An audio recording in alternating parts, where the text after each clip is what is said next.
Hi, I'm Emily Flynn-Jones, author of Is It Enough Yet? Melancholic and Monstrous stories inspired by millennial music. This is a short story collection, and today I'm going to be doing a brief reading of the first story in the collection, Rock Girl Movement.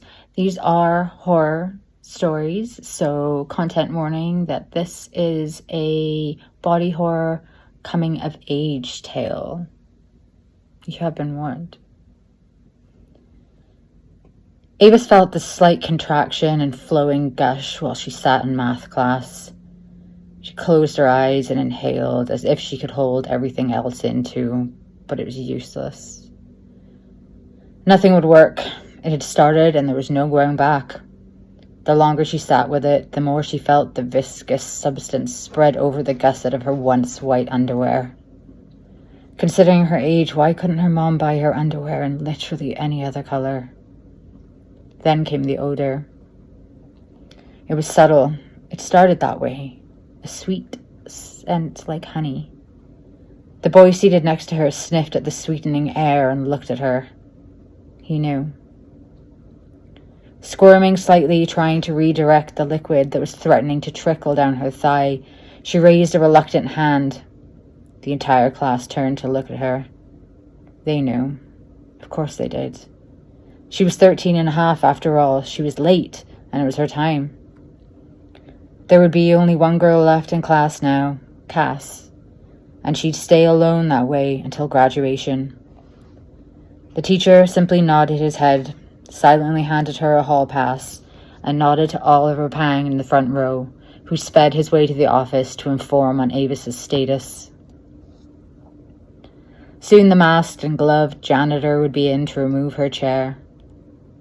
Avis followed Oliver out the door with as much dignity as someone trying to squeeze her cervix for dear life can muster, that amount being 0. In the bathroom, she enters the stall and takes her uniform skirt down. Plopping down onto the toilet seat, she braved a look. It wasn't as bad as she expected. What had felt like a geyser gush was actually spotting and not red. The color was a weak orange and textured, almost waxy. Then a cramp came on so hard, pushing out slick clumps into the toilet. She smashed her hand against the wall of the stall, bracing against the pain, and let out a curse. "Are you all right in there?" a sweet voice called, making Avis jump. She hadn't heard anyone come in. "Yeah," she replied begrudgingly, unsure if she wanted this to be a sulky, solitary experience or if she was glad of the company. "Not for much longer, though," she concluded, dropping her head into her hands, which put her in direct line of sight of the catastrophe coming from between her legs. She cleaned herself up as best she could, preparing for her walk of shame. Because she couldn't sit there forever, she somehow got her shit together enough to unlock the unit door and step out. Greeting her was Cass, who was leaning against the sink, exhaling an astonishing amount of smoke from her vape. As Avis approached to wash her hands, Cass gestured the vape in her direction as an offering. She shook her head no. "Thought our final girl might want some company," Cass smiled. Avis was far from the final girl of the movies. They survived, and she would not. She just shrugged in response. "You're the final girl," she said. "And whoopee for me," Cass replied, taking another long drag.